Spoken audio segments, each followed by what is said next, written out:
Hello friends, PS study centre से मैं पुष्पेंद्र सिंह आप लोगों का स्वागत करता हूं।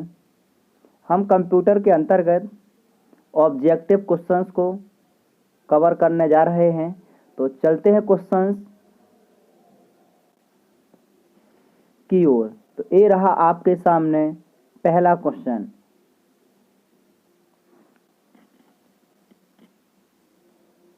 सेमीकंडक्टर मेमोरी का एक्सेस मोड क्या है? दोस्तों, जो सेमीकंडक्टर मेमोरी होती है उसमें स्टोर डेटा को एक्सेस कैसे कर सकते हैं? देखिए, इसमें ऑप्शंस आपके सामने ही रहे। डायरेक्ट एक्सेस, संयोगिक, अप्रत्यक्ष या कुछ नहीं। तो दोस्तों, ए ऑप्शन आपका राइट ऑप्शन हो जाएगा डी नंबर का, यानी संयोगिक। ये रहा आपके सामने नेक्स्ट क्वेश्चन, दूसरा सेकंड नंबर का। मैग्नेटिक डिस्क की मेमोरी का एक्सेस मोड क्या है? जो मैग्नेटिक डिस्क होती है इसमें जो डेटा स्टोर होता है उसमें स्टोर किए गए डेटा को हम कैसे प्राप्त कर सकते हैं? देखिए, एक होता है सिक्वेंशियल डायरेक्ट मेथड, यानी क्या होता है दोस्तों? सिक्वेंशियल होता है। एक होता है डायरेक्ट, एक होता है इंडेक्स। क्लियर दोस्तों? तो जो हमारा डायरेक्टरी होती है यानी सेकेंडरी मेमोरी होती है, स्टोरेज डिवाइसेस होती है, उसमें हम डेटा को डायरेक्ट एक्सेस करते हैं। किसके माध्यम से? डायरेक्ट। तो ऑप्शन नंबर आपका राइट क्या हो जाएगा? ए नंबर। क्लियर दोस्तों? चलते हैं नेक्स्ट क्वेश्चन की ओर। मैग्नेटिक टैप की मेमोरी का एक्सेस मोड क्या होता है? देखिए दोस्तों, मैग्नेटिक टैप आपने पहले देखा होगा, पहले कैसेट चलती थी दोस्तों। क्या चलती थी? कैसेट चलती थी। यानी कौन सी कैसेट? जिसमें रील लगी हुआ करती थी। तो रील में क्या होता था कि जब आप डेटा को जिस सीक्वेंस से डेटा को स्टोर करते थे उसी सीक्वेंस में क्या करते थे? हम उसे एक्सेस करते हैं। तो ये दोस्तों, जो टैप राइटर होता था उसमें कैसेट लगा दी जाती तो उसमें देखा होगा आपने मूवमेंट करती थी, यानी इस प्रकार से कैसेट हुआ करती थी, इस प्रकार से। और यहाँ से क्या है? रील लगी हुआ करती थी। क्लियर दोस्तों? इस प्रकार से। और यहाँ पर लगा होता था रीड राइट हेड लगा हुआ करता था। तो जब ये क्या करती थी? मूवमेंट करती थी, तो क्या करती थी? ये रील चलने के कारण उसमें जो डेटा होता था जो रिकॉर्ड किया है, तो मीन्स क्या है कि जिस पोजीशन से हमने डेटा को जहाँ पर रिकॉर्ड किया उसी को हम एक्सेस करते हैं। तो इसको क्या बोल देते हैं हम? Sequential access method.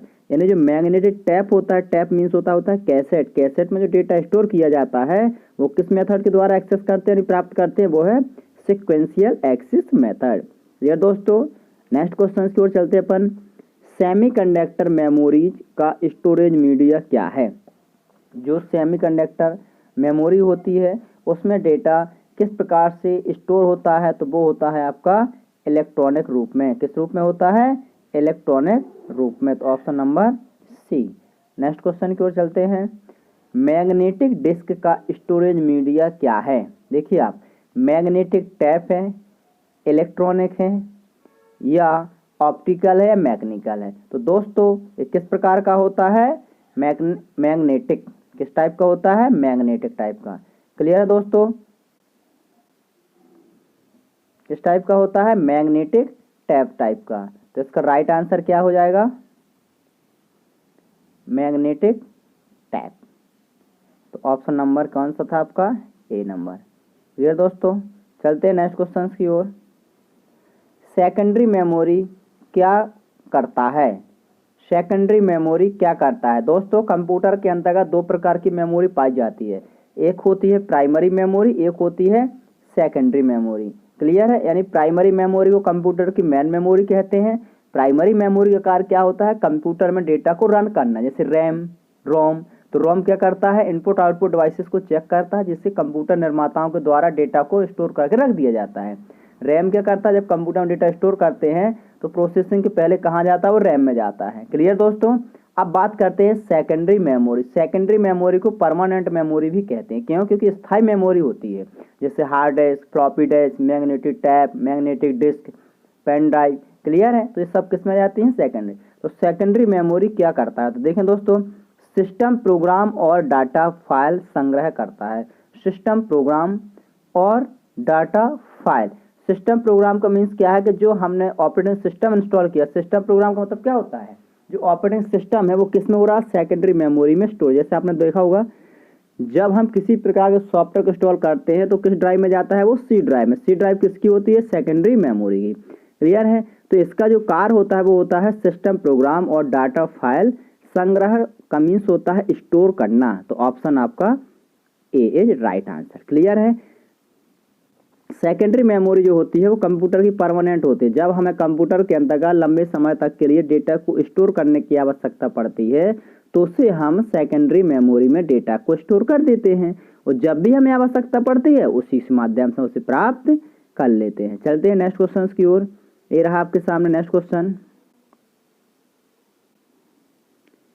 क्या एक प्रोसेसर से सेकेंडरी मेमोरी सीधे एक्सेस किए जा सकते हैं? क्या एक प्रोसेसर से सेकेंडरी मेमोरी सीधे एक्सेस किए जा सकते हैं? नहीं दोस्तों, यानी हम इस प्रकार की प्रोसेस को फॉलो नहीं कर सकते हैं। क्लियर है कि एक प्रोसेसर से सेकेंडरी मेमोरी को कभी भी एक्सेस नहीं किया जा सकता है। क्लियर दोस्तों। नेक्स्ट क्वेश्चन की ओर चलते हैं। ये रहा आपके सामने। सेकेंडरी मेमोरी साइज में मेन मेमोरी से बहुत बड़ा होता है, परंतु उसकी रफ्तार कैसी होती है? देखिए, जब हम कंप्यूटर के अंतर्गत अब सेकेंडरी स्टोरेज का मीन्स क्या होता है कि आप अपनी आवश्यकता अनुसार उसमें क्या है सेकेंडरी मेमोरी को घटा या बढ़ा सकते हैं। हार्ड डिस्क आपने देखा हुआ आजकल 1 TB चल रही है। क्लियर है। 1 TB हम क्या करते हैं, हार्ड डिस्क का यूज करते हैं, लेकिन जो हमारा मेन मेमोरी का मतलब होता है प्राइमरी मेमोरी। प्राइमरी मेमोरी में क्या है, जैसे हमने कहा रैम आपने कहा 4 GB, कहाँ 4 GB और कहाँ 1 TB। क्लियर है। तो सेकेंडरी मेमोरी साइज में क्या होती है, मेन मेमोरी से बहुत बड़ी होती है, लेकिन परंतु उसकी रफ्तार कैसी होती है, स्लो होती है। कैसी होती है, धीमी होती है। क्लियर है। क्यों? क्योंकि प्रोग्राम को रन करने का काम किसका है, रैम मेमोरी का है। क्लियर है। तो क्या होती है, धीमी हो जाएगी दोस्तों। साइज में तो बड़ी रहेगी लेकिन उससे क्या है, स्पीड में स्लो हो जाएगी। एक्सेस टाइम क्या है? देखिए, एक्सेस टाइम क्या है। एक्सेस टाइम का मतलब होता है कि जब हम उस कंप्यूटर में प्रोग्राम को इंटर करते हैं तो उसको एक्सेस करने में समय कितना लगता है, तो उसको बोला जाता है एक्सेस टाइम। पहुंचने का समय, प्रारंभिक समय या निर्देश देने के बाद से लेकर निर्देश के पूरा होने के बीच का समय। राइट आंसर आपका सी होगा। देखिए, जब आप कंप्यूटर को क्या देंगे, निर्देश यानी इंस्ट्रक्शंस देने के, इंस्ट्रक्शंस प्रोवाइड कराने से लेकर इंस्ट्रक्शंस के पूरा होने के बीच लगा समय, यानी जो इंस्ट्रक्शंस हमने कैप्चर यानी प्रोसेसर कुछ डेटा को रैम से उठाने में जो समय लगा है, कब से, उसको देने से, उसको लेने से उसमें समय लगता है, उसको बोला जाता है। क्लियर दोस्तों। Next question.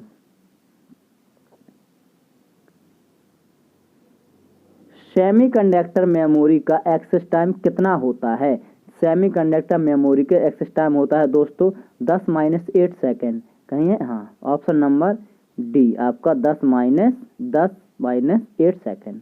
ये दोस्तों, मदरबोर्ड में जिस स्थान पर रैम चिप लगाते हैं उस स्थान को क्या कहते हैं? देखिए, बहुत इंपॉर्टेंट क्वेश्चन से जीएस के हिसाब से। मदरबोर्ड में जिस स्थान पर रैम चिप लगाते हैं उस स्थान को क्या कहते हैं? यानी जहां पर हम क्या करते हैं, रैम स्लॉट को लगाते हैं। रैम जो स्लॉट होते हैं, स्लॉट में लगाते हैं, इस प्रकार से होता है।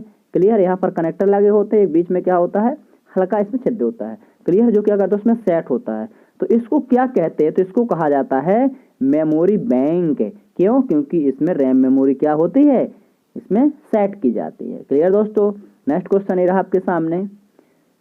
मेमोरी का जो हिस्सा डॉस द्वारा आरक्षित किया जाता है उसे क्या कहते हैं? उसे बोला, देखिए, मेमोरी का जो हिस्सा डॉस यानी ऑपरेटिंग सिस्टम द्वारा आरक्षित मीन्स होता है रिजर्व किया जाता है, उसे क्या कहते हैं? उसे कहा जाता है बेस मेमोरी। क्या कहा जाता है दोस्तों? Base memory. तो ऑप्शन आपका ए। नेक्स्ट क्वेश्चन की ओर चलते हैं दोस्तों, यदि अभी तक आपने चैनल को सब्सक्राइब नहीं किया तो प्लीज आप चैनल को सब्सक्राइब जरूर कर लीजिएगा, जिससे आपको सबसे पहले नोटिफिकेशन प्राप्त करने के लिए हमें बेल आइकन और चैनल को सब्सक्राइब करना मत भूलिएगा, जिस कारण से आप जो भी वीडियो आपके इसमें डाली जाती है, चैनल में इंपॉर्टेंट जो वीडियो आती है वो सबसे पहले आप उसको रीड कर सकें दोस्तों। और अपने दोस्तों और मित्र मंडलियों को भी आप क्या करें, चैनल को सब्सक्राइब कराने के लिए कहें और इसको वीडियो को शेयर करें, अधिक से अधिक लोगों को शेयर करें। चलते हैं दोस्तों नेक्स्ट क्वेश्चन की ओर।